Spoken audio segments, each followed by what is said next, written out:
மழை, புயல், வெள்ளம் போன்ற இயற்கை பேரிடர் காலங்களில் மீட்பு பணிகளை மேற்கொள்ள நீர்வளத்துறை சார்பில் தற்பொழுது குழு ஒன்று அமைக்கப்பட்டிருக்கிறது.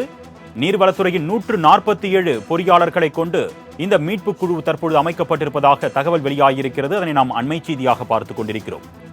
குழுவின் ஒருங்கிணைப்பு அலுவலர்களாக மண்டல கண்காணிப்பு பொறியாளர்கள் செயல்படுவார்கள் என்றும் அறிவிப்பு வெளியாகியிருக்கிறது. அண்மை செய்தியாக பார்த்துக் கொண்டிருக்கிறோம். இது தொடர்பான கூடுதல் விவரங்களை தொடர்ந்து செய்தியாளர் செலினா வழங்க நாம் கேட்கலாம். வணக்கம் செலினா, தொடர்ந்து உங்களுடைய தகவல்களை பதிவு பண்ணலாம்.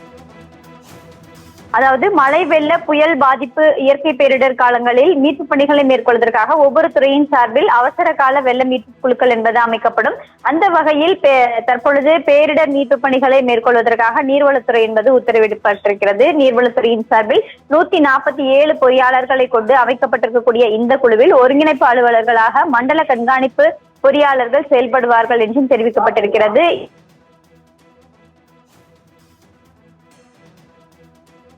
உங்களுடைய தகவல்களுக்கு நன்றி செலினா.